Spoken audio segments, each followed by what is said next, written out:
Didn't mean to worry people. All right, let's get started. It's just after 1 o'clock right now, and I think that we have enough people. So I'd like to thank everyone, first of all, for coming to this session on what's new in security for SQL Server codename Denali, especially on the Friday, last day, afternoon. I have this thing with these committees where I keep on asking them, please don't schedule me on the last day because you guys have done this the last few times. And I'm sure people want to get out early as well. But this is a line they gave me. I'm not joking. They said that, well, we reserve our best speakers for the last day. And yeah, so that was my reaction too, right? And so at that point, I was like, I just shook my head. But anyways, I am glad you guys decided to stay and listen to this talk. My name is Il-Sung Lee, and in case you guys haven't met me, I'm the program manager for the SQL Server and SQL Azure Engine Security team. So I'm the program manager that's responsible for the delivery of security features such as authentication, audit, encryption, authorization, things like that. So I'm a good person to talk to, a good person to complain to if you hopefully don't have to do that, but I would be the person. But before I begin, though, I just wanted to share something with you that I was just kind of fooling around right before I did this. And I was just surfing websites, and I was looking through, and I found this thing called Privacy Rights Clearinghouse. Have you guys ever seen this website before? Any of you guys? So it looks like a public website that basically lists all the known data breaches that have occurred. And right now you can kind of let me zoom in a bit. Right, you can say whether it's disclosure, hack, there's a physical loss, things like that, and what years. And the thing that's really surprising is this number right here. So since 2005, there's been 2,713 data breaches on this website, and for a total of 542 million records lost, right? So this is actually a really, really kind of eye-opening number, right? Because we're talking about half a billion records that have been lost. This is people's personal information. And let's go down the list a little bit, and they list who lost and how many records and things like that. And most of these are pretty small, but there are some big ones here, like 1.6 million. This isn't a small number. I think that you're seeing more and more of these things because the law is changing, it's evolving, that's requiring these people to actually publish these things. So as soon as you have a data breach, especially in the healthcare industry, you're now forced to actually divulge the fact that we had a breach, that we lost these records, this information, notify the people whose information was potentially compromised, and then they get fined, right? So these things are important. So I'm imagining that these kind of things are a lot of the reason why you guys are here now, just to find out what kind of things that we've done to make it so that this kind of stuff is less likely for you guys, okay? Correct me if I'm wrong, I could talk about something else. What was the other talk about? All right, so going back to this session here, the agenda today is that I'm going to talk a bit about 2008. Okay, I'm not going to spend a lot of time. I only have 2 slides, but I'm just going to recap it so that you guys get a refresher of what we have today, and then talk about Denali. Now, I should have changed this to 2012, but this all came out before they made this announcement, so we had to keep it Denali. But you guys know what I'm talking about, right? There's no confusion around that. And there's 4 broad categories of things we did in 2012. There's security manageability enhancements, and I'll talk a bit more of that. SQL Server audit enhancements. We did quite a bit of work there. Database authentication. This is related to the contained database work that you guys may or may not be familiar with. And then we did some work to the cryptography, the encryption functionality within SQL Server Denali. So first of all, let's talk real quickly about 2008. So, and by the way, if you guys have any kind of questions, feel free to just interrupt me. And I should also mention that I feel bad for making you guys come here on Friday. So I managed to actually borrow some swag from the CAT team. Okay, so I have with me actually, this is a great poster. We actually ran out of these, so this is actually a rare commodity. But it is all the permissions within SQL Server, right? And if you guys have seen our permission model, it's very complete and it's very comprehensive, which means it's also pretty complex, right? And so this is a small font, and we had to fit it on this big piece of paper. There's a lot of permissions there, and this will show you how the hierarchies are. I have a few of these, so you guys can grab them afterwards. There's some coasters that say SQL Cat. I was going to originally I was hoping for some soft toys so I could throw it to the audience, but I don't think I'll do that with these, especially with the bottle openers. So there's some nice bottle openers as well.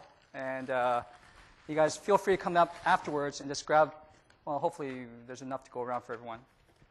All right? So I'll leave these out here. All right. So 3 broad categories, going back to what I was saying. Protection of data, controlling access, and ensuring compliance. Okay. Now, in terms of protecting data, there was the question of protecting data at rest. And a lot of people face this challenge right now because, well, PCI requires them to do it. HIPAA, high tech, actually require them to do it. And there's good reasons to do this and other things. Microsoft, our own internal IT policies require us to have protection of data at rest for high business impact data. So we introduced transparent data encryption. This is where we actually make sure that all the data that's written to the file is encrypted. And the only way you can actually get to that data is to go through SQL Server. Okay? Now, if you do go through SQL Server, everything is transparent, so it's unencrypted, which means, well, I don't have to do any application changes. This is the big advantage of TDE and why it's so great, right? You have a minimal amount of performance degradations, typically around 5%, but it depends, obviously. And you don't have to change your applications. You don't have any restrictions around things like searches, indexing, anything like that. You can just turn on at the database level, and that's it. Now, a lot of times people also want to actually be able to manage their keys centrally. So we allow you to have your key management done all within the database. And nothing's in the clear text, right? You can't go and query these keys. We do protect it through a key hierarchy, which ultimately gets protected through Windows itself, through GP API. But you may want to actually separate the keys from the data instead of having them in the same file, right? So we provide this function, this feature called extensible key management. What this allows us to do is it allows us to tie in with third-party HSM vendors, okay, the people who generate those appliances that actually have a central key management and their FIPS 140-3 compliance and all that kind of good stuff that you may need. And currently, right now, there's several vendors out there that support. We have SafeNet, Thales, Sophos, Arcs, Patrick Townsend. There's several of them out there, so you guys can go and shop and choose around. Now, around controlling access, so strong authentication, Kerberos authentication enhancements. Why is that new?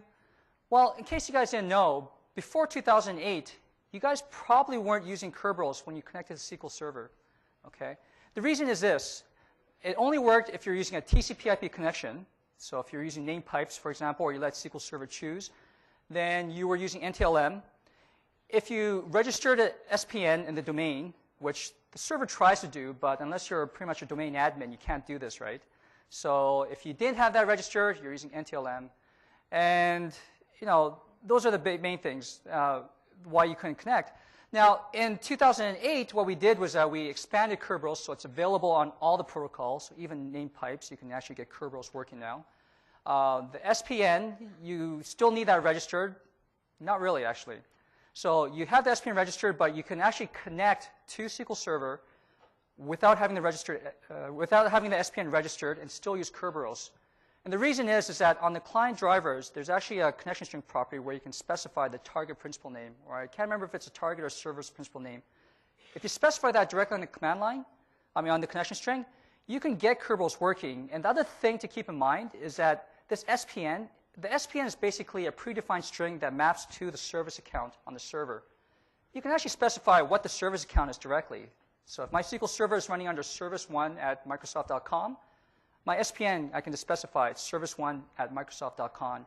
No SPN registered, I still get Kerberos. Okay? Now, ensuring compliance. I'm sure you guys who are dealing with compliance know that there's always a need for monitoring and auditing.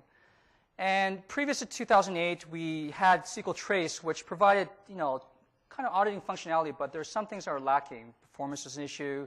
The fact that if your machine, you had a power outage, then it wouldn't restart automatically, things like this, right? And so we actually provided a full-blown, security auditing feature called SQL Server Audit. And we made a bunch of enhancements in Denali. I'll talk a little bit more about that. And then change data capture, which isn't specifically or strictly a security feature, but it does give you a way of actually telling you what data has changed because it gives you the before and after data of a committed transaction. Okay, so you can see what happened. Now, before someone asks, you can't strictly correlate that with the audit log because there's nothing to tie the two together exactly. But at the same time, it does give you indication that something did change. Detecting non-compliant configurations. This is a big one because you want to make sure that someone didn't screw around with your security settings and maybe turn off TDE, for example. Well, we provide a policy-based management, and it's available to you if you have Management Studio installed. And with that, I can set a baseline of the configuration I want. I want to have TD enabled. I want to have audit enabled. I have to make sure that these naming conventions are followed. And then I can go off, and it will go off and tell me which servers and which databases are compliant and which ones are not. Okay, very easy to set up as well. And then industry certification. This is mostly important if you deal with the governments around the world, okay, where they will require the product to have common criteria certification. Even if it's not, it tells you that we've gone through a certain level of rigor in terms of having an auditor validate our security functionality. We're evaluated at EAL4+, which is the highest level that a database system can get evaluated with common criteria. And furthermore, we follow the NSA's DBMS profile, if you guys know what that means. So the NSA kind of comes out with a guideline of how they want the functionality they want their database products to be able to follow. We adhere to that. Okay, important if you're dealing with governments. Now, if I kind of tie this all together and just kind of tell a story of how these things all fit together, then this picture kind of summarizes it. And let me kind of walk through this, okay? So I have a piece of data in a table somewhere, and I want to make sure there's the most amount of protection available for that thing. So the first thing I do is that the application here will connect to my instance using SSL. Okay, so I make sure that the encryption is enforced, and I can do this either on the client or server side. If I do it on the client side and say that you must encrypt, then it forces the client to also validate the server certificate so that it makes sure the certificate is coming from the server you expect. And then I'll use Windows Authentication. Just like I just explained, I can get Kerberos Authentication working in almost all cases now. So I'll use Kerberos. And then right at the instance level, I may create a login trigger. What this allows me to do is actually allows me to do things like, hey, I only want these people to connect in business hours. They have no business coming in outside these business hours. So 9 to 5 is it. Outside of 9 to 5, they're cut off. I can create a trigger to do that very easily. You can also do things like, filter based on client's IP address or, their application name. But, that's not entirely reliable because these things can easily be spoofed, right? And so just keep that in mind. But that is available for you if you're not strictly using it as a security kind of filter, but, just for business kind of practice, then it may be something you consider. Now, I get into the instance, right?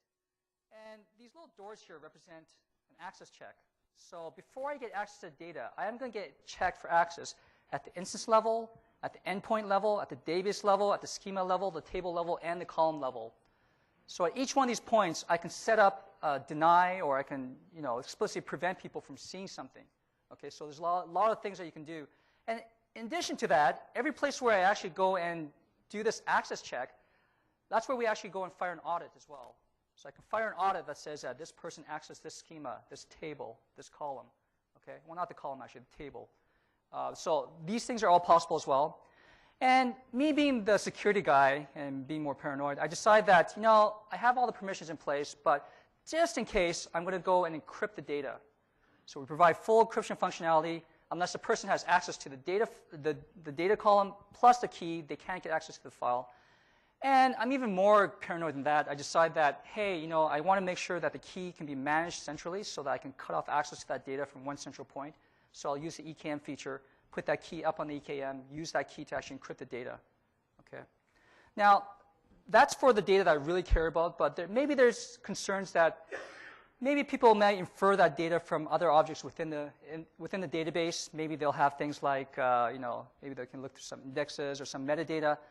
And I'm afraid that people might come and start stealing the backups. And so for that, turn on TDE. And what we'll do is that all the database files, the log files, and the backup files will now be encrypted. Okay, using whatever algorithm you specify. It can be all the way up to AES 256. Okay. Any questions around that? You guys know all this, right? Right? Okay. So, yes.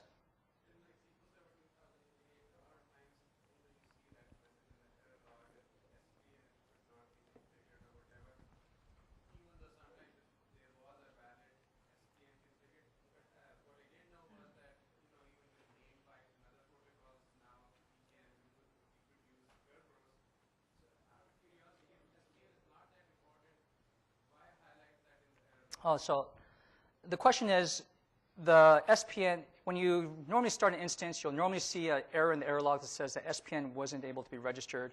And so the question really is that if we don't really need the SPN, why is it highlighted? So if you look at the error, it's actually a warning. And the warning exists because SQL Server tried to register the SPN, but it failed to. Okay? So every time you start the instance, SQL Server will try to register the SPN, and every time the instance stops, it'll deregister it. Okay? And that's all it means. And SQL Server will still continue to do that because there will be some customers who do want to have that registered automatically. But it's not saying that there was an error. It just means that I couldn't register it for whatever reason. It could be that there's already SPN registered with the same name, or it could be that I don't have the level of access or permissions necessary to register it with the Active Directory. Okay. So let's get to the part where we talk about Denali, which is what I'm sure you guys are mostly interested in. The first thing I want to talk about is security manageability. And we did a couple of things, actually, to help management of security within SQL Server. The first one is default schema for groups, and the second thing is user-defined server roles. And default schema for groups is something that is, you would think it's a small thing, but it actually has a pretty wide impact in the sense that, well, first of all, I heard about this for years. Okay? Ever since I took over this job, this component, people have been complaining about this, and I started to understand why it's such a pain. The problem is today is that you have an organization, and I have, say, 1,000 people. They're all in Active Directory, right? And I don't want to create 1,000 users and logins in my SQL Server, right? Especially since they're already kind of grouped together nicely in my Active Directory. So I'll create a login and a user for that group. And so people in that group can just connect to SQL Server. Now, the problem is that if people come in under the authority of the group and they decide that, I'm going to create a table, what do you think happens? That's right. Well, it's half right. So what happens is that if you don't fully qualify the object name, like I create table foo, then SQL Server has no idea what the schema should be. So what it does is that it actually creates a schema for that user and creates a user for that schema. Okay, and then it's, if you can imagine all 1,000 people do this, then you end up with 1,000 users and schemas in there that you may not want and you have to administer. And so DBAs were pulling their hair out, trying to keep tabs on this and try to clean this up very periodically. The main problem is that they couldn't define what the default schema was for that group, right? And you can do that for users, you can't do that for groups. And what we did in 2012 is that we now allow you to actually define a default schema for a group. Okay. So this is something that if you ever want proof that Microsoft listens to the connect.microsoft.com bugs, this is a good indication because this showed up very, very loudly there, so it's hard to actually avoid doing this work. Question?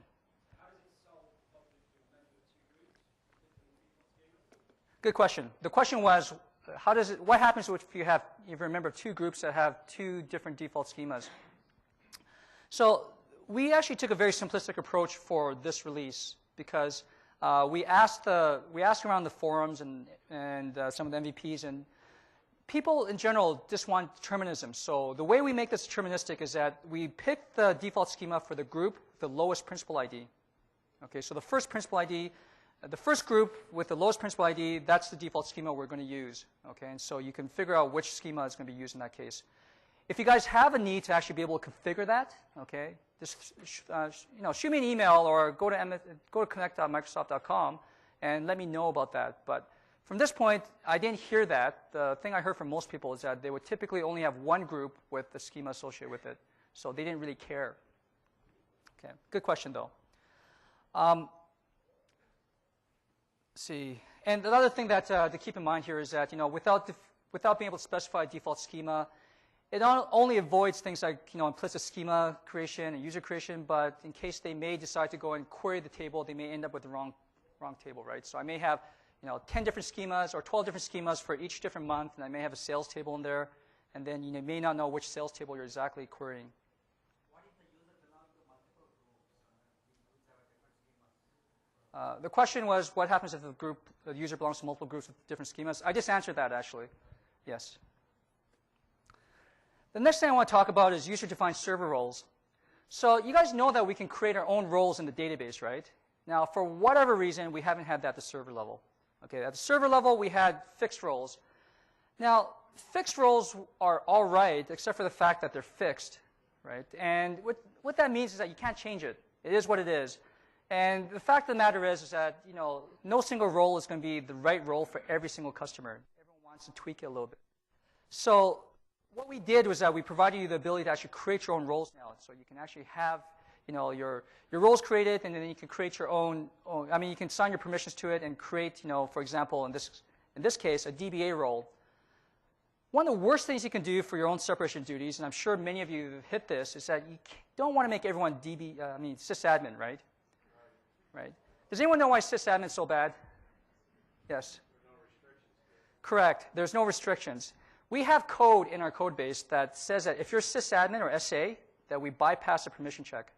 Okay. The reason is that we meant sysadmin to be like root, you know, the fail-safe user for the system. But unfortunately, most people have gone to the habit of more like Windows, where they run everything as administrator. Okay. Now, one thing you can do now with these these flex user-defined server roles is that I can create a DBA role and put people in there, obviously. You know, a role without people in it is actually pretty useless. And assign control server to this role. Now, control server is pretty close to sysadmin. There's one key difference, actually. Well, there's maybe a few you might argue, but there's one key difference. And the key difference is that control server actually obeys denies. Okay, sysadmin does not, but control server does. So as a result, I can go off and say, I'm going to give him control server, but I'm going to deny him alter any login. Okay, so now what I've done is I've created a role which I can put people into instead of sysadmin. They can do most things, but now they can't actually modify anyone's logins. Okay, it's as easy as that. So I just want to give you a quick demo that kind of, you know, shows you how this works. This is actually a very, very simple demo. I'm just trying to highlight the feature itself and show you how it could be used. But in this case right now, what I've done is I've created 3 logins. Okay, there's Alice, Bob, Auditor. Okay, and I'm going to create myself a server role. Now, if you notice here, there's no SPs. Okay, there's no SP add server role or anything like that. Okay, everything's done through T-SQL. And there's T-SQL commands. And in fact, this is also the same way you can do it for database roles as well. We're deprecating the SPs. They'll still be around for, you know, the next few releases, but we've added equivalent T-SQL commands. So instead of create server role, it'll just be create role, and you can do the exact same thing. Exact same thing. There's an alter role where you can add members. Okay, and you'll see this in this example here. Hey, I got 1 applause. That's great, actually. I'll save one for you up there. All right. So I want to create a role. It's going to ask me to log in. Okay, so I'm going to create this role. Oh, I already created it. Sorry. So I create this role, and then what I'm going to do is I'm going to grant control server to that role, because I want to create one that's pretty very powerful, you know, maybe used as an administrator. But I'm going to deny him the ability to actually, you know, alter any server audit. So I don't want this guy to actually muck with the audits. I probably have some other guy who's responsible for managing audits, and I want him to be out of the influence of this DBA. So now I've actually allowed the server audit, preventing him from actually modifying the audits. And then furthermore, I don't want him to, you know, modify any of the logins, because maybe I'm really good at separation of duties and role separation. I've created, you know, different roles for each one of these things. And furthermore, I want to make sure that this guy doesn't ever do anything with this auditor role, so I'm going to explicitly deny him the ability to impersonate him. Okay. Now, what I'll do is I'll log in as Bob, and, you know, it's easier just to execute as than rather logging in again. So I'm Bob. Bob's just a, you know, regular vanilla user, no special permissions. And if I try to select from DM's exec connections, well, we expect this to fail, right? Because you need to have view server state to be able to run this DMV. And view server state is covered by control server as well. Okay. The only reason I know this is because I looked at that map, that poster. So yeah, it's really useful. And again, you see here that, you know, it failed. User does not have permission to perform this action, just like we expected. So let's see what happens if I add Bob to this role, right? So I'm going to add Bob to this role. And now, if I go and execute as Bob again, and select from the table, DMV, I'm sorry, then we get the data back, right? So it's exactly as you expected. So clearly he did inherit the permissions from this role. And just to make sure that, everything that I said is true, if he tries to alter the login alias to disable it, then he still gets a failure. Even though he has control server access, I have explicitly denied him the ability to alter any login. Okay. And also, if I want to execute as the login auditor, that fails too. Okay. We explicitly denied him this. Normally, people with control server can do all these things, but we prevented him from doing it. So we've actually kind of crafted a better DBA. Okay. Simple as that. I had another one. I had another one that I was going to show you some module signing, but it'll take a little bit too long, unfortunately. I can talk about this after if you guys come up. So now that we've kind of understood server roles, let's talk a little bit about auditing. So auditing was actually one of our most popular features in 2008. Oh, sorry, question.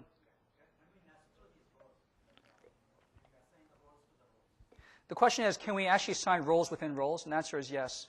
Okay, you can actually, roles are principals, and so you can put a principal inside a role. Okay. Roles are also securable objects, which means that you can assign ownership to the roles and things like that as well, which is different than fixed roles. Question? By default, could you execute as a sysadmin from control server? So the question is, by default, can you execute as sysadmin from a control server? And the answer is no. We have built-in checks to prevent people from escalating from control server to sysadmin.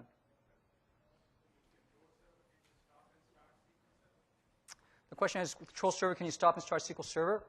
I believe the answer is yes, but I'm 95% sure about that, so I'd have to check. But yeah. Any others? All right, good questions. So now let's talk about audit. And so what I was saying is that this is one of our most popular features within 2008 because, like I said, everyone who has to deal with compliance needs audit. And there's a lot of reasons to actually go and use audit. Now, one of the things that the first item there that I want to talk about is audit being supported on all SKUs. One of the biggest complaints I got from customers were that, well, this is great on enterprise, but I want this on workgroup or express. And to which my answer was, go talk to our marketing guy because I have nothing to do with this. But we did make a case and say that there is a valid reason why you would want to have audit on different SKUs. And we did it in a way that the enterprise level still has a full-blown audit. The other versions of SQL Server also have audit, but they have a subset of functionality. Okay. And what exactly I mean by that is the fact that in all the SKUs, I can create an audit object, I can create server audit specifications, but I cannot create a database audit specification. If you're familiar with audit, then you probably know that the database audit specification was how I defined granular audits at a particular database level. If I want to create an audit that said that make sure that only, say, Laura is able to do a select on table payroll, then I can do that, okay, through the database audit specification. Okay, you can't do that through the server. So essentially what you have is that you have the same level of granularity you did with SQL Trace, but you still get advantages that SQL Audit provides, which are things like performance. Audit is about 11 to 46% faster than Trace. Okay, you can have multiple audits on multiple targets. So before you can only have one trace, right? Here I can have as many audits I want, and I can have them log the information to different files or to the Windows security log or application log. Okay, and they're all independent from one another. And a big thing also is that it persists a state.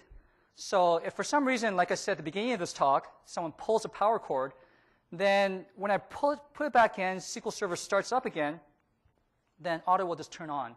It's the first thing that happens when the server turns on. And it's because we actually keep track of whether we're on or off when the server stopped. And then the audit resilience as well. So audit has capabilities of actually, it's better in terms of staying up and making sure that we get the audit to the file. And I'll speak a little bit more about the audit resilience that's going to happen. So improved resilience here. Before, what would happen with SQL Server Audit is that, have you guys ever wondered what happens if I wrote to a file and for whatever reason, like suppose I wrote to a share and that share went away, so the network went down. I mean, of course, that happens sometimes, right? Do you guys know what happens? Sorry?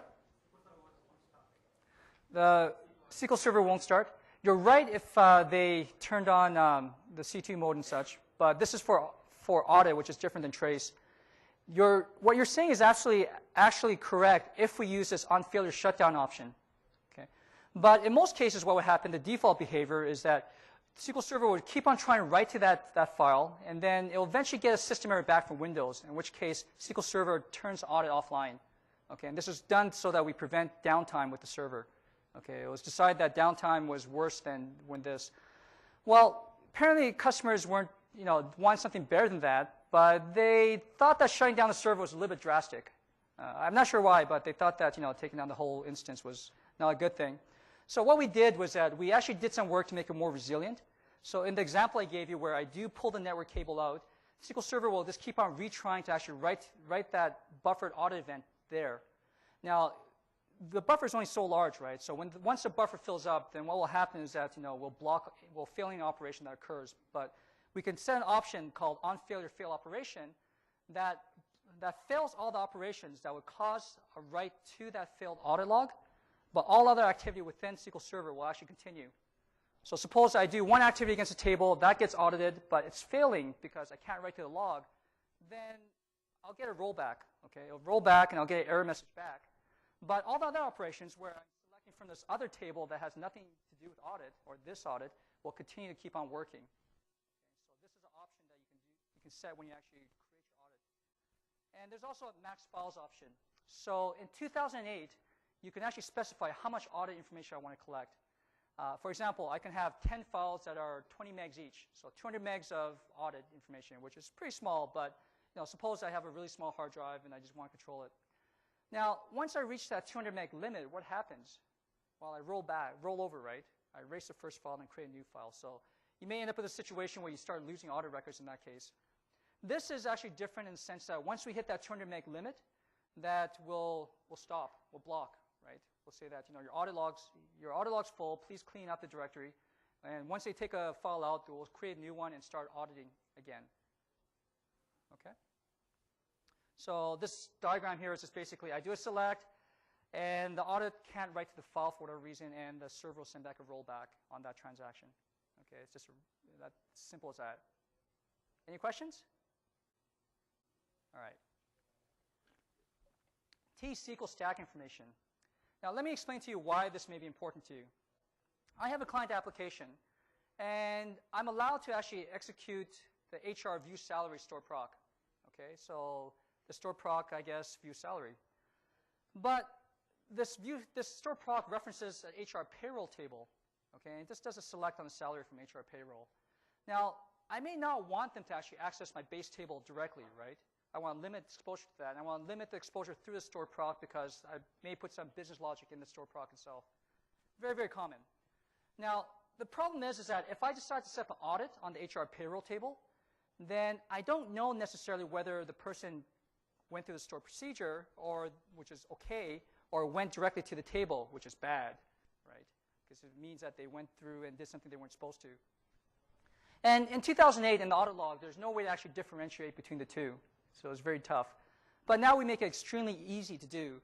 And so what will happen is that in this case here, you'll see that for the statement select, you'll see the statement, which is the statement that was executed by the store procedure. But in the additional info field, you'll see that we keep the parent information, the stack information for the parent. And so in this case, it says that the database name is HRDB, schema name HR, and the object name is view salary. If I query the table directly, this field will be blank, okay, because there is no parent. So quickly, by just looking at the audit log, you can tell whether this person came in through the proper channels or they queried directly. Any questions? Okay. You guys are all like like sponges. You guys are all absorbing this, aren't you? Or you guys are just waiting for the swag afterwards. All right.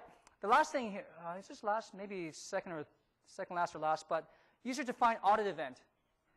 So there's been a lot of times where customers have actually said that, I wish I can actually put some kind of annotation in the audit log. And the kind of examples would be that I have a 3-tier system. The middle tier connects to the database using a common app, service account, right? And this is typical because people want to use connection pooling and have efficiencies that way. But the problem is that when you do that, the audit only shows that all the activity was done by that service account. We only know the person who authenticated against SQL Server, right? We don't know who the actual client was because that gets lost at the middle tier. They kind of gobbled it up. So if the middle tier was, say, for example, able to just say that, hey, I'm connecting, but by the way, this is actually someone else, then that would be great, and that's what this spec proc does. It's called SP audit write. And the first parameter there is just some user-defined event ID. That's for your use, your own purpose to actually use, so you can correlate similar events together. Okay, we have nothing to do with that. It's what you provide. And the second field there is whether it succeeded or not. You know, you can audit failed operations and successful operations. Okay, and you can differentiate between the two. And the third thing is just, it's just a character column. We don't do any processing of this, so there's no interpretation of it. You just take this and just dump it into the column. So whatever you put in there is going to show up in the audit log. Okay. I think there's a limit as well. I think it might be a 4K limit, but I think that's plenty for most people. And so if I actually execute this, then you'll end up with an audit event that looks like this. It'll give you the time. Of course, it's only a subset of the columns, right? There's a lot more. But the action ID, this cryptic thing means that's a user-defined audit event. It's succeeded, event ID, and then the user-defined information. Okay, it's easy as that. And there is one more thing I want to talk about in terms of the audit enhancements, and that's actually the record filtering. Okay, so what this does is that it allows me to actually filter out what records actually get written into the audit log. And this could be for things like, I want to make sure that only the DBO stuff is actually put into the audit log. Okay, so I don't care about what anyone else does, but I want to see whenever only the DBO does, schema changes, schema object changes, and creates users, for example. Okay, you can do that today. Today, with 2008 or previous, you can have granularity, but it's like what I told you. For example, a table level, the stored procedure level, where you define certain activity by a certain person, right? But it didn't really work for other kind of operations or administrative operations, or T-SQL in general. So if you look at this syntax and you guys have worked with extended events, you might think, this sounds a little bit familiar. Well, that's because it's actually the exact same thing. You guys may not know this, but SQL Server Audit is actually built on top of extended events. That's how we get our high performance, file I/O. And we're just a special, we're a special event, not event. What's the word? We're a special.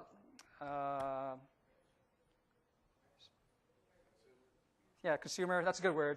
Sorry, I got tongue-tied there. Yeah, we're a special consumer of X events, and so you can't actually modify audit through any of the X events, commands or DDLs, but that's what we use underneath the covers. Okay, so this gives you a lot of flexibility. The predicate expression is basically just a simple Boolean expression. You can use any of the columns and say that as long as this column doesn't equal this or equal something or whatever you like. Okay, there's tons of flexibility around there. Okay. Now let me kind of show you some of this stuff in action. And let me get back to SSMS. So for this example here, what I've done is that I've created this login called app account. This is kind of signified that this is my application, right, that connected. And then I'm going to, in this HR database, I am going to go and create a user for Alice. Okay, I've already created it in the last demo, so I'm lazy and I'll just keep using it. And then I'm going to create a schema called HR because we all don't put anything in the DBO schema, right? Right? Okay. If you guys don't know why, come afterwards. I'll explain to you the evils of ownership chaining. And then the next thing is I'm just going to create a table, okay? And this table is just basically, 4 columns, employee ID, salary, the gender, and birth date. Okay, so nothing special, and I'm just going to insert a couple of columns, a couple of rows. And then I'm going to create a store procedure, just like I did in my slides, called view salary. And this thing is just going to take one input, which is employee ID, and then tell you what the salary is for that employee. Okay, so I do that. And then I want to make sure that no one can actually see the base table itself. And I'm going to deny select on HR payroll public. But I'm going to grant execute on the HR view salary to the app account. The application account can actually go and query this. And so he has access to the salary through there. There's not permission. Oh, actually, you know what?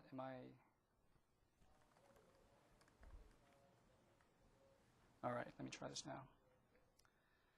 And let me see, create user. There we go. We didn't create the user, that's why. And now I'm going to grant execute to the app account. Okay. Now, the next thing I'm going to do is I'm going to create some audits. And I have it all done through T-SQL, but let me show you through SSMS, just for a change of pace. And you guys can see how easy it is. So to create an audit, all I have to do is just go up to the Object Explorer and just right-click on Audit. And once I right-click on Audit, there's New Audit, and it brings up this panel here where you give it a name. You can give it some arbitrary name. They pick one that I guess they assume will be unique. Then you can have a queue delay. And queue delay basically means that this is how long I'll buffer information before I flush it to the target. Okay, 1,000 is the default. It means 1,000 milliseconds, i.e. 1 second before I flush it. If you guys can tolerate bigger, periods without flushing it, so you obviously take a little more risk of the audits being lost, but you may have better performance. Okay, but for most cases, this is fine. The on-audit log failure, that's what I was talking about before. So continue is the default where it'll just keep on going. I can shut down server or I can fail the operation. And then the audit destination, you can have a file, Windows log, application log, security log, things like that. So let me just quickly create one. So I'm going to create one called My Audit. I'm going to send everything to just some folder for now. This is just a demo, right? I wouldn't do this in real life. And I'm going to create this. Now, if you look over here, it's got a little red down arrow. That means the object's there, but it's not enabled. Okay, so you have to actually go through and enable it. So right-click and enable audit, and success, that's it. Now, the audit object defines what I'm going to audit. Actually, you know what? I'm going to do something even a little better. Let me destroy that and delete this, and let me actually do something else. I'm going to set up a filter. I think that might be a cool thing to do. So let me first of all go and find out what the SID of the app account is, and it's 273. It changes every time, right? So I'm glad I did this. So what I'm going to do is I am going to go and create that audit again, but I'm going to set up a filter as well. And then there's a filter tab here. The UI is very, very rudimentary, okay? You just put in your expression there, so I just type it in. In my case here, what I'm saying is that the server principal doesn't equal 273. I just found out that's my app account. You can use a name field as well. You can say where service principal name doesn't equal blah, but this was just easier for me. Okay, and then I created it and enable again. Now, as I was saying before, the audit object defines where I'm going to send the information to, but it doesn't tell me what I'm auditing. So in order to do that, I need to create a couple of things, right? I can create a server audit specification for events that happen at the server level, and then there's also the database audit specification. So in my case here, I'm just going to create a server audit specification, and you just right-click and say New Specification, and then you have to kind of correlate it with whichever audit you want. And so in this case here, you have a drop-down box, and I only have one audit, so it's pretty easy to choose. And then the audit action type, there's also a drop-down box here too, and you can define what you're going to do. In this case here, I just want to record whenever someone uses the SP audit right, the user-defined audit group. So here we go. That's all it is. The drop-down box here actually has a lot of different things here. If you guys are really bored, you can go through it. But typically, the things that people do are things like schema changes, successful logins, failed logins, things like that. Okay.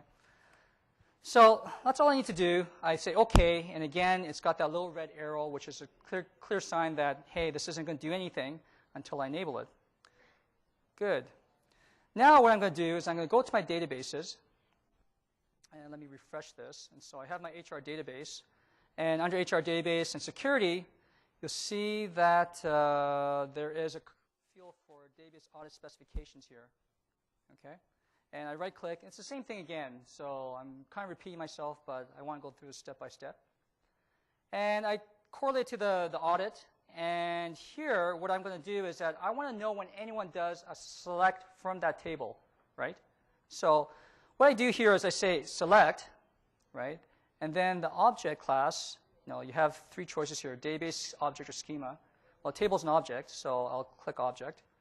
And then object name. So mine was HR payroll, I believe, right? And I do that, and OK. And then the principal defines who I want to audit, whose activity I want to audit. In this case, I want to do everyone. So I want public. And that's it. Okay. So now once I say OK and I enable this, my audit's all set up. Okay, so now I'm going to have an audit that's going to check whenever anyone does select against that table. So let's see if this actually works. Now, what I'm going to do is that I'm going to go and just do SQL CMD minus Fs. You break it, you buy it.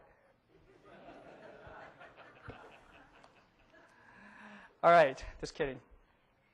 So let me connect as Alice. My password, I think that was it, right? Yeah, there we go. So I'm going to go use HRDB. Can you guys see that? No? Okay. I don't want people like tweet about Zoom it in there. I saw the keynotes too, so. All right. So now, if I do all this and I do select star from, sure. Let me change that. Yeah, I'm very happy to do that. So if I do the fonts, and let's try like, no, maybe that's, is that better? Do you want me to change the white background? Would that help? It's all right? Okay, tell you what, if you guys can't see it, just shout zoom it, and I'll zoom it. Okay, so HR, if I do a select star from HR payroll, right, we are going to get a failure, okay? Select permission was denied, so we can't do this because I denied to everyone, right? Now, if I decide that I want to go and do, say, exec, what was the name? HR view salary, and one of the employee names was that. Then I also get a failure here too, right? Because he's not able to do any of that kind of stuff. Now, however, I copied this down actually because I was really bad at remembering this. Suppose that this was actually coming from an app server, and I wanted to, indicate that this is actually someone else. Then the way I would do it is through, this exec sp audit write. Then I give it the 3 parameters I just mentioned before. And before I do that, let me just go and bring up the audit log. Let's take a look at it. It's easiest doing this. You just go down to the audit log, right-click, and say View Audit. And let me just kind of expand this a bit. Okay. You can see right here that there's a couple of things already there. The first thing you're always going to get, which is the audit session changed. This basically means that the audit's been enabled. No one can actually enable or disable an audit without actually having it marked in the audit log. This is another key difference with trace. Okay, trace, the administrators were able to potentially go and turn off trace, do something, turn it back on, and there would be no indication such. You cannot do that with audit. Okay, it actually always records it and tells you who did it at what time. So for the second one right there, you'll see that Alice tried to do something, and let's see what Alice tried to do. She tried to do a select star from HR payroll, and it's all there, right? And if we go back to the succeeded, you also see that if it's false. So this audit is telling me that Alice tried to do a select star from HR payroll, but it's failed, and so I get a false back. Okay, that's all it means. Now, if I go through and I go and enter this thing, then it should write something into the audit log. And let's go and make sure that's actually the case. So if I refresh this, well, there we go. We see that clearly what just happened right now is that user-defined audit actually was entered into the audit log. And furthermore, if I kind of go right to the end of the audit log, you'll see that the text I entered there, the user-defined information, it's all there. Okay, so it's as easy as that to use this new spec proc to actually put things into the audit log. Okay, and the event ID and everything else is there. Now, just to show you that the filter is working, okay, and why would you use a filter like this? Well, it could be a typical situation is that I have an app server. The app server is connecting to the end database, but it's always coming through the same connection ID, okay? And so I do all my auditing at the app server. The app server is supposed to connect to the end server and do all that stuff. I'm keeping track of all the client activity at the app server. So I don't really need to keep track of all the activity that the app server is doing. I may only care at the database level about the stuff that everyone else other than the app server is doing, because that's not normal. That may be something that I'm not anticipating or that doesn't happen on a day-to-day basis. So that would be a good reason to actually set the filter. Okay? So otherwise, you may get a lot of information in the audit log. Question? I'm sorry, could you repeat that? Yes, so the question is, can you deny permissions to actually write to the audit log? And that's, so the answer is yes, on two ways, actually. So you can configure the audit to not listen for it. And the second thing is that you can restrict permissions to call that spec proc. Okay? Now let's do the same thing again as the app user. So I connected. Now I want to use the HRDB. And I want to do a select from, what's it, HR payroll. And, whoops, select star. Did I do it right? Oh. Hey, see, I was just testing you guys. Yeah, I knew that. Okay, so, did I do it wrong? Select star from HR payroll. Did I do, oh, yes, you're right. Yeah, there we go. Okay, so the permission is denied, right, just like we expect. However, we should be able to do an exec. Let me get back there. We should be able to do the exec, and I get the salary back, just like we expect, right? So this is all what we expected. Let's see what's in the audit log. So what do we expect? Nothing, right? So if I do a refresh here, there's nothing else entered in there. Exact same operations, except that we filtered out all the app account stuff. And again, very, very useful if you're using middle tiers that you don't want to necessarily audit and clutter up your audit log. Okay, question? Audit specification going to a database instead of a file or that log? The second one is any chance of a default or global database trace that would apply to any new databases that get created? Yeah, good questions. So the first question was if there's possibility of actually sending the audit information directly to another database, another table probably. The answer is no. So you have to go through, put it to a file, and then use the built-in functions to read it into a table itself. Okay. There's various reasons for doing this. I mean, it's not that it's putting it to a table is not a good idea. Actually, it's not a bad idea, but there's performance implications as well. Right now, the way that we actually send the audit information to the file is actually extremely fast. And the reason is that we just take the memory structure and pretty much dump it to disk. This is why when you actually put it to like the application logs, you'll see that it's quite a bit slower. And it's because we have to go through another step of formatting it to put it into the format that Windows expects. The same kind of thing would happen here, where we'd have to put it into a proper format and then do it over some kind of connection. So it's not that we're averse to this, but at this point right now, there's not as much incentive for a lot of people because of the performance hit as well. The second question you had was around if you can set up an audit that would apply globally to all the databases. And the answer is yes, you can do that. So you saw how I set it up for the database audit specification? Well, I can do that also as well on the server level. I can create a server audit specification, and that would apply to all the databases. Okay? So if I specify these events at the database spec, then it only applies to that database. If I specify them at the server spec, then it applies to all databases. Okay.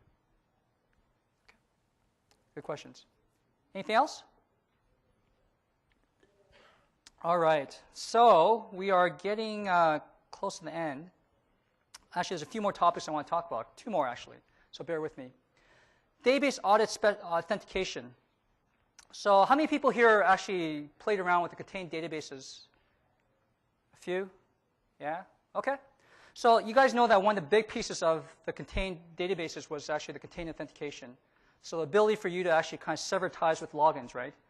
And what we actually did was that we provided a way for you to actually define users that didn't depend on logins by giving the users the ability to actually either have passwords or to have Windows users that didn't necessarily depend on having a Windows login that existed as well. And so the reason you would do this is obviously because I want to make sure that if my database moves from one place to another place, for example, that it doesn't necessarily break. Okay. The other reason that you may want to do this is that it gives you a certain amount of security confinement.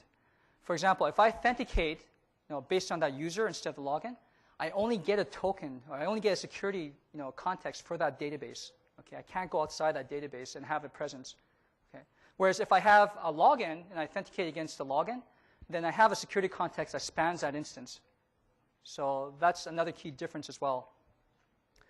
Now, how does this kind of work? Well, let me explain it this way. This is probably the best way to explain where your authentication would occur. So for SQL authentication, for SQL users, so user ID password, the way that this works is that, the top one there is the normal situation where Alice has a password, provides initial catalog, which is the database name, and then she logs in against the login. If the login doesn't exist, then the authentication fails, right? And she gets an error. The second one there is that suppose that her initial catalog specifies a database, but that database happens to be a contained database, okay, or a partially contained database. Then, assuming that the user Alice exists and that user Alice has a password associated with it, then we will authenticate against that contained user Alice, and you'll get a token for that database itself. Okay. Now, in the third case here is that we specify initial catalog. It is a contained database, but that contained user Alice doesn't exist. In that case, what we'll do is I will authenticate against the login. Okay. Now, if you have a user called Alice and it's contained, has a password, but the passwords don't match, then the authentication will fail. We won't try to authenticate against the login. Okay, it'll fail there. If it exists, we'll authenticate against it, pass or fail. If it doesn't exist, we'll go and try the logins. Question? See, I read your mind. Okay, great. The next one there is actually Windows users, and this is a little bit different than SQL users. So in this case here, I provide my domain credentials, and I say this is a database I want to connect to. And in the normal case, in the top here, I authenticate against the login, right? Now, in the second case, I specify a database, and it happens to be a contained database. But there's Alice in that database, and there's Alice in the instance. Where do I authenticate? Well, I actually authenticate against the login. Okay? And let me explain to you just a second. And the third case there is that if I authenticate and the login Alice doesn't exist, I only have a user called Alice, domain /Alice, then where do I authenticate? I authenticate in the database. Now, the reason that if you have a login that exists in master that we allow you to authenticate against the login domain Alice is because if I have a user called domain /Alice and I have a login called domain /Alice, are they necessarily the same person? Yes, they have to be, right? These are Windows users. I mean, there's only one authority. Your domain says that this is the same person, so it has to be the same person. So by the fact that you have a login means that you've been provisioned to have scope across the whole instance. Now, if I have a user with passwords, so I have a SQL user and a SQL login, and suppose I have someone named John Smith. Okay. If I have a John Smith in one database and John Smith in another database and John Smith as a login, are they necessarily the same person? No, right? They can be completely different people. That's the reason that we behave this way. Question? Two questions. So when these conflicts happen, right, the way conflicts exist in the contact database and also at the SQL Server instance level, what is your best practice? Do you recommend, try to avoid those kinds of conflicts if you can? Yeah. So the question is, when you have the same named user and login, how do you avoid these conflicts? I would say that, the best practice is just keep the login or user in one place. Okay? If you really mean for that user to be contained, only define them in the database. If you mean for them to actually have a presence across the whole instance, define them as a login and just have the users, map to that login just like you do normally today. Okay? So that would avoid ambiguity. So you one more question, then I'll go to you. Yes? Question 2 is like when you have these SQL users as the contained databases, for the passwords, do you apply the SQL Server security policies? That's a good question. So the question is that for the users with passwords, do we apply the password policies? The answer is no. Okay, they only apply to logins at this point. Okay, you had a question? Well, I guess in the past, the main reason I would have found this useful would be when I'm migrating databases from one instance to another. Mm-hmm. And then in that case, if there was a SQL password, that would come with the database, and I wouldn't have to reestablish that password. Mm-hmm. Try to pull it out and put it back in. Right. Get them realigned again. Right. Correct. So it sounds like it's more of a comment that this would be useful when you actually take the database and move it somewhere else, and you wouldn't have to play around with taking the password out of the login and recreating the login into the second instance. That's true, because the password hashes will be contained within the database for these users. Okay. All right, I'm going to go on to the next slide. The final topic I want to talk about is cryptographic changes. And this is probably going to be interesting to some of you guys. Is Erland here? Okay, good. No, I like Erland. He just beat me up sometimes around some of this stuff. The first thing I want to talk about is a create certificate from binary. So if I have a certificate defined in the database, there is no real easy way for me to copy that certificate between databases. And there may be reasons you want to do this. Maybe use the same certificate to encrypt some data that you want to copy around. Or maybe you use it for, in Erland's case, it was around signing of CLR modules. So before, the only thing you could really do was to take the certificate, export it to a file, and then import it into the other database. Okay, so you had to put it into a file as intermediary step. It's a little bit less efficient, and now you have these files, and you have to make sure you delete them and stuff. Now we allow you to actually directly create these certificates directly by querying the other database's metadata. Okay, so it's something that you can do programmatically now without having to worry about files being saved somewhere.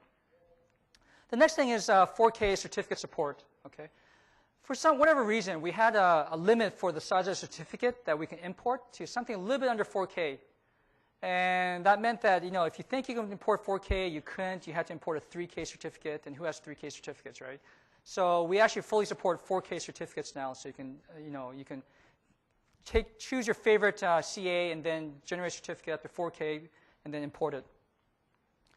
The next item there is around the service master key and database master key defaulting to AES 256. Okay, this is because the world's changing. The security boundaries are kind of increasing, and the type of encryption that you have to use is actually being upped every year. Previous to this, in 2008, our service master key and database master keys used triple DES with a 128-bit key. Okay, and so this is something that may be problematic because, first of all, this is a little bit older and it's becoming easier to break these algorithms. And so the current standard now is AES 256, and so that's what we use. And it's kind of weird to actually have like a strong key encrypted by a weaker key, and so this avoids that. And furthermore, when you back up these keys, okay, we would also be encrypting them with triple DES 128-bit keys in the past, but now when you actually try to back up like the service master key, the database master key, they'll all be encrypted using AES 256 as well. So we use the most secure algorithm that we can provide today. The next item there is something that a lot of people have asked me about, is around SHA-2 support. So I think this comes up a lot because SHA-1 is quickly becoming, pushed to the realm of something that can be exploited pretty easily because there is theoretical collisions that can be found with the SHA-1 hash. So we support SHA-2 now, both the 512 and the 256-bit variants. Okay, so I can now go and create SHA-2s in my hash byte functions and everything else. And furthermore, we use these things in our password hashing. So SQL Server, when you create a login with a password, we don't keep your password, right? We keep a hash of the password. So today we use SHA-1 to encrypt that. Hash that. From 2012 going forward, you'll be using SHA-2. Now, you can't migrate existing logins with SHA-1 to SHA-2 automatically, right? There's no way to just take a SHA-1 hash and then automatically just kind of massage it and transform it into outcomes of SHA-2. So the only way we can do this is when you actually connect or change the password. So when you actually have a user that was defined previous to 2012, and they connect, for example, Alice connects and provides their password, at that point we'll have the password and we'll be able to rehash it using SHA-2 and we'll store that as SHA-2. Okay, and we have actually expanded the login properties built-in function to expose what hash they're using for the password. So you'll be able to quickly determine which ones are using old hashes and which ones are using new hashes. And finally, the last thing is RC4 deprecation. So how many people here, sorry, you have a question? Yes. So say like whenever we do the migration to 2012 and we use scripts to migrate our SQL logins, will they fail to come out with the previous version of encryption of the password? So that's a good question. So if you were to migrate from the previous versions, like you take the logins, you get the password hash, and you move it to the new instance, whether that'll fail? And the answer is no. It won't fail. The SQL Server 2012 will recognize both SHA-1 and SHA-2 hashes. Okay? But, for most security, you should try to get everything upgraded to SHA-2 as soon as possible, if that's possible. Yeah. Or you can actually reset their passwords. That would do it too. They might not be. Yeah. Question? Yeah, with mirroring, the way that if it fails over to the alternate node and you're using a SQL Server user ID, unless you do a hack, it'll be essentially an orphan user on the secondary site, unless you actually create it on the primary and then run that script on the secondary and then set up mirroring. Is that still going to work on this? So the question is around mirroring, how this would impact mirroring. Today mirroring works because if you have the logins on the primary, we give you the ability right now to recreate the logins on the secondary, right? Extract their password hashes and you can create with the same SID and everything else. And that still works today because it has nothing to do with the passwords. It has everything to do with the SIDs. Okay, so the databases just depend upon the user having the same SID as a login. And that's, so, okay. RC4, I don't think I saw anyone hold up their hands around RC4. Does anyone know what RC4 is? Okay, one person. It's an older stream cipher, okay? Compared to most of the other ciphers or block ciphers. If you don't know what that means, it's okay. It's just old, okay? And it's less secure. And so we're deprecating this. And another reason we're deprecating this is because we actually don't salt the key. Now, let me explain to you what the implications of that is. If I take a piece of data, plain text, let's say ABC, and it encrypts to 1, 2, 3, 4. If I don't salt the key, every time I encrypt ABC, it'll always come out as 1, 2, 3, 4. The salt is basically a random initialization variable. And our implementation of RC4 does not do this. Okay, so it becomes easier for people to have dictionary attacks, rainbow attacks against your encrypted data. And so as of 2012, it's going to be deprecated. It's going to be hard to access unless you change compatibility level. But I don't think it's going to impact most people because it's not something that's widely used. Okay. So the last thing I just want to tell you is that there's additional resources available. Okay, there's a bunch of white papers around, audit, encryption. Do check out the security and compliance portal. There's lots of references there in terms of, the compliance guide is linked off there, white papers for PCI and HIPAA, and lots of neat stuff as well. There's a web page there called Security Enhancements under Denali. And if you guys get a copy of this slide deck, these are all links, so you guys will be able to actually click on them. And this actually has a list of everything I talked about right now. And so our document writer, Rick, who's sitting over there, did a great job of actually describing the things in very, very good details. And so you'll be able to actually go and read more about the things I've spoken about. And then, of course, there's always the security blog that, we periodically put things in there that may be useful to you, some tips and tricks sometimes. And then the security forum, where you can go in there and post your questions, and we do monitor that. So it's a good way of actually getting some quick answers sometimes. With that, I think that you guys don't want to read through this. I think you guys have probably seen this a bunch of times. Thank you. So thank you very much. And come up and grab some swags.